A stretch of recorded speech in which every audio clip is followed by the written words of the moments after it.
ఈ పవన్ ఉన్న ఎన్నికల కోసం ఈ పిచ్చ ఏదో నీతి రాజకీయాలు ఆ రాజకీయాలు అన్నాడు, ఈ పిచ్చి గాలి మాటలు అబద్ధాలు చెప్పాడు అని అయిపోతే పరుగు పోద్ది.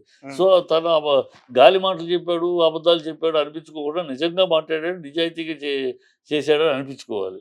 అలాగే చంద్రబాబు ఎన్నాళ్ళు స్పెషల్ స్టేటస్ అని వాగి ఇవాళ స్పెషల్ స్టేటస్ తెచ్చుకునే అవకాశం వస్తే వదిలిపెడితే ఎట్లా? చేతికి వచ్చిన అవకాశాన్ని జారవిడిచినట్టు అవుతుంది కదా. కనుక చంద్రబాబు కూడా చేయాల్సిన బాధ్యత ఉంది. కనుక ఈ క్లిష్టమైన పరిస్థితుల్లో ఖచ్చితంగా వాళ్ళు they have to do or die అనే పొజిషను ఖచ్చితంగా చేయాలి. కనుక అలాంటి పరిస్థితి ఉంది కనుక చేస్తారు. వాళ్ళ గుడి కడదాం, చరిత్రలో మిగిలిపోయే కార్యక్రమాలు చేస్తున్నారు కనుక వాళ్ళ గుడి కట్టి నిరంతరం అభిషేకాలు చేసే పరిస్థితిలో అక్కడ ఏర్పాటు చేద్దామని ప్లాన్ చేస్తున్నాం. Okay, right. ఇంకో విషయం ఉంది, అంటే ఈ రెండే మొత్తం 4 విషయాలు ఉన్నాయి. అమరావతి ఇందాక అన్నావు కదా, ఇప్పుడు బొలిశెట్టి ఎవరు ఆయన జనసేన నాయకుడు, మామూలు నాయకుడు కాదు, జనసేనలో ఒక ముఖ్యమైన నాయకుడు. ఆయన చంద్రబాబుకు లెటర్ రాశాడు, అయ్యా మీరు అంటున్న చోట కట్టడం కరెక్ట్ కాదు, అమరావతి కొంచెం ముందుకు వచ్చి కొంచెం పై ఎత్తు ప్రదేశంలో కట్టాలి, కడితేనే పర్యావరణం బాగుంటుంది, ప్రజలు హ్యుమానిటీ అండ్ నేచర్ కలిసి జీవించే వాతావరణం ఉండాలి తప్పితే వాళ్ళిద్దరు అవి క్లాష్ అయ్యే వాతావరణం ఉండకూడదు. మీరు చెప్పిన చోట కడితే ఇది క్లాష్ అవుద్ది, హ్యుమానిటీ అండ్ నేచర్ క్లాష్ అవుద్ది, అక్కడ అనేక మరణాలు సంభవించే ఉపద్రవాలు సంభవించే అవకాశం ఉంటుంది, కనుక అక్కడ వద్దు బయట కట్టండి అని చెప్పి ఆయన ఉత్తరం రాశాడు. ఎవరికి? సీఎంకి. రాసింది ఎవరు? సీఎం యొక్క మిత్రపక్షమైన పార్టీ నాయకుడు కనుక రాశాడు.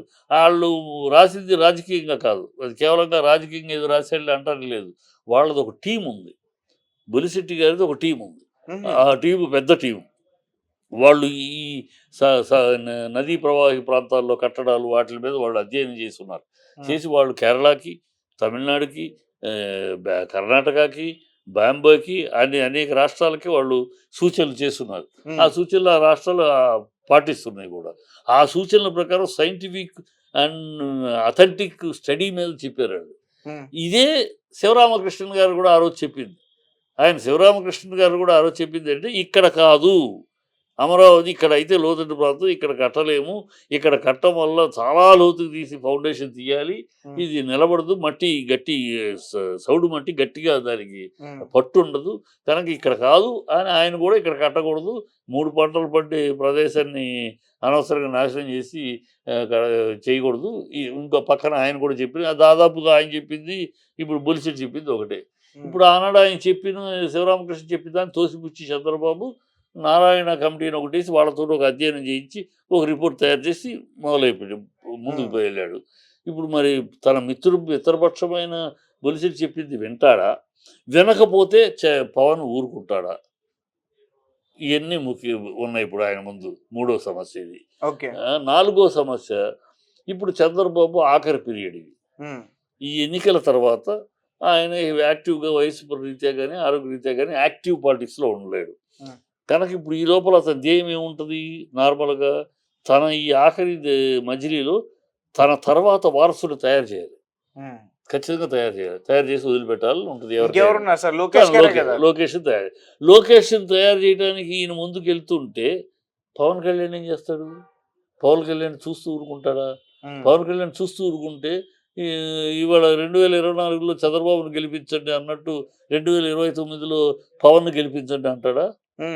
పవన్ కళ్యాణ్ గారు ఇప్పుడు డిప్యూటీ సీఎం గా ఉన్నారు, ఒకవేళ పవన్ కళ్యాణ్ గారు సీఎం అయితే లోకేష్ గారు డిప్యూటీ సీఎం అలా ఎలా ఉంటుంది? చంద్రబాబు తన పార్టీ ప్రెసిడెంట్ గా, తన తర్వాత వారసుడుగా, ముఖ్యమంత్రి వారసుడుగా తన కొడుకుని చూస్తాడు.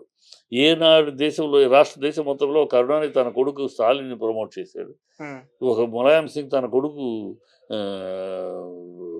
అఖిలేష్ యాదవ్ చేశాడు, అంతేగాని తన తమ్ముడిని చేయలే. అలాగే లాలూ ప్రసాద్ యాదవ్ తన కొడుకు, అలాగే దేవగౌడ తన కొడుకుని కుమారస్వామిని. సో ఇవన్నీ చరిత్ర. ఏ తండ్రి అయినా తన పదవిలో ఉన్నప్పుడు తనకు ఆ వయసుకు రాని పిల్లలు ఉంటే ఏం చేయలేరు, వయసులో ఉన్న కుర్రాళ్ళు కనుక వస్తే తన ఇది కంటిన్యూ చేయడానికి తన కొడుకుని తయారు చేసుకుంటాడు. తన ఉమ్, కొడుకే ఉండాలని కోరుకుంటాడు. ఏ తండ్రైనా తప్పు లేదు. అది చంద్రబాబు చేశాడని మనం తప్పు చెప్పగలం. ఏ తండ్రి అయినా చేసేది అదే ఈ దేశంలో. అదే అతను చేస్తాడు. అతను తన కొడుకుని ప్రమోట్ చేసి తన కొడుకుని ముందుకు తీసుకెళ్ళే నేపథ్యంలో ఆటోమేటిక్‌గా పవన్ తగ్గుతాడు. ఉమ్, పవన్ తగ్గితే భరిస్తాడా? పవన్ తగ్గితే ప్రజలు ఊరుకుంటారా? రేపు 2029కి పవన్ ముఖ్యమంత్రి క్యాండిడేట్‌గా ప్రజల్లోకెళ్తాడా? ఉమ్, లేదు ఈ కూటమిలో ఉన్నాము కనుక ఇప్పుడు కూటమిలో ఆనాడు చంద్రబాబు నాయుడు గాని ఇవాళ లోకేష్‌ని ముఖ్యమంత్రి చేయండి. ఆహ్, నే నాకు నేను అని అడుగుతాడా? ఉమ్. నన్ను ముఖ్యమంత్రి చేయండి అని అడుగుతాడు. నన్ను ముఖ్యమంత్రి చేయండి అని అడిగాడా? ఆ లైన్‌లో తను ప్రయత్నించాడా? ఇక్కడ లోకేష్ క్లాష్ మెల్లగా. లాగుతూ ఉంటాడు. ఉమ్, సో, ఈ చంద్రబాబు తన ముందు తీసుకెళ్తాడు. సో, ఇప్పుడు చంద్రబాబు వ్యూహం ఏంటి? ఎట్లా తన కొడుకుని ముందు తీసుకెళ్ళాలంటే చంద్ ప పవన్ కళ్యాణ్ ఎలా తొక్కాలి? ఎలా నొక్కాలి? ఎక్కడ అతను ఆపాలి? అనేది బీభత్సమైన వ్యూహం పన్నుతాడు చంద్రబాబు. ఉమ్, ఆ వ్యూహాన్ని తట్టుకుని, ఆ వ్యూహాన్ని ప్రతివ్యూహం చేస్తూ త తాను ముందుకెళ్ళగలిగే వ్యూహం పవన్ కళ్యాణ్ చెయ్యాలి. ఉమ్. అతని దగ్గర అలాంటి చేయగలరు అంటారా అదే పవన్? చెయ్యాలి. చేయకపోతే దాటుకెళ్ళిపోతాడు. నెక్స్ట్ ఎలక్షన్‌లో కూడా నువ్వు మళ్ళీ పవన్ కళ్యాణ్ మన దగ్గర ఏముంది? మనం ఇంత ఉన్నాం. మన పార్టీకి వాళ్ళు లేరు, వీళ్ళు లేరు. కనుక తప్పదు. అతనికి సమర్థించి తెలుగుదేశమే పెద్ద పార్టీ. కనుక ఆ పార్టీ తరపున వచ్చేవాళ్ళే ముఖ్యమంత్రి అవ్వాలి ఉమ్, అనే అవకాశం. అలా అంటే ఆయన ప్రజల ముందు వీక్ అయిపోతాడు. కనుక ఇంతటి కాంప్లికేటెడ్ ఇష్యూ ఉంది. సో, పవన్ కళ్యాణ్ ఎలా ప్రవర్తిస్తాడు? చ చంద్రబాబుకి రాబోయే కాలంలో 1, 2 ఏళ్లలో ప చంద్ లోకేష్‌ని ముందుకు తీసుకెళ్ళడానికి లోకేష్ ఎలా ముందుకెళ్తాడు? లు ద చ పవన్‌ను దాటుకొని వెళ్తాడా? ఉమ్. పవన్ లోకేష్ తనను దాటకుండా పవన్ ముందుకెళ్తాడా? ఒకవేళ ఈ మధ్యలో ఎన్టీఆర్ వస్తే, ఎన్టీఆర్ వస్తే జూనియర్ ఎన్టీఆర్. జూనియర్ ఎన్టీఆర్ రాడమ్మా. జూనియర్ ఎన్టీఆర్ ఇప్పుడు అప్పుడే రాడు. ఉమ్, జూనియర్ ఎన్టీఆర్ అసలు రాడు. రానివ్వడు చంద్రబాబు. నేను అంతే అన్నా. లో చంద్రబాబు పవన్‌కి సపోర్ట్ చేస్తాడన్న మాటకి నేను క క జూనియర్ ఎన్టీఆర్‌ని దూరం పెట్టింది చంద్రబాబు ఎందుకు? జూనియర్ ఎన్టీఆర్ వస్తే ఎక్కడ లోకేష్ దెబ్బతింటాడో అని. ఇంకా అలాంటి పరిస్థితుల్లో పవన్ కళ్యాణ్ నువ్వు తీసుకెళ్తాడా? ఉమ్, తీసుకెళ్ళడు. చంద్రబాబు మంచి కఠోరమైన, చాలా కుటిలమైన వ్యూహాలు పన్నుతాడు. లోకేష్‌ని ముందు తీసుకెళ్తూ పవన్ కళ్యాణ్‌ని తన నోటితోటి తనని బదనాం చేయించే పరిస్థితిలో ఏదో కెలికి ఏదో చేయించి అతనితోటి ఏదో మాట్లాడించి ఉమ్, నేనెంతో గౌరవించాను, నేనెంతో ప్రేమించాను, ఎంతో చేశాను. కానీ మనిషి ఇలా చేస్తే ఎలా చేయాలి? మీరే చెప్పండి. గుండె ఎంత బాధేస్తుంది. కోపం రాదటండి. ఉమ్, వేదన రాదటండి. ఉమ్, ఇలాంటి మాటలు మాట్లాడి చేస్తాడాయన. కానీ దాన్ని తట్టుకునే స్థాయి పవన్‌కుందా? ఉమ్, పవన్ చుట్టూ ఉన్న వాళ్ళలో అలాంటి వ్యూహం వరకి ప్రతివ్యూహం చేయగల సమర్థులు ఉన్నారా? ఉమ్, లేదు ఇప్పుడు ఏర్పరచుకుంటాడా పవను? ఉమ్, అని రాబోయే కాలంలో చూస్తాం. సో, ఇన్ని విషయాలు, ఈ 4 విషయాలు వాళ్ళ ముందున్నాయి. ఆటిల్ని చూడాలి వాళ్ళు. ఆటిల్ని చూడాలి. ఈ మిగతా విమర్శలు, తిట్లు, ఇంకా రౌడీతనాలనే ఎవరో రేషన్ షాపు బియ్యం వచ్చి రేషన్ షాప్ ఓనర్ తెలుగుదేశంవాడు. బియ్యం స్కూల్‌లో పెట్టాలి. బియ్యం బస్తాలు స్కూల్‌లో పెట్టమంటే ఆ హెడ్ మాస్టర్ ఒప్పుకోకపోతే నానా బూతులు, భయంకరంగా బూతులు తిట్టాడు. మేము 150కి 60 సీట్లొచ్చినియి. ఏమనుకుంటున్నావు? మేము చెప్పిందే జేయాలి అని మాట్లాడటం.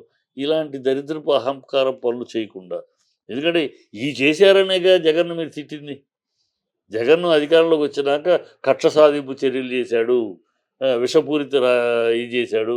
ఉమ్. దుర్మార్గాలు చేశాడు. ఇయే కదా మేము చెప్పింది. అవును. అది ప్రజలు నమ్మారు. మిమ్మల్ని గెలిపించారు. మళ్ళీ మీరు అదే చేస్తే?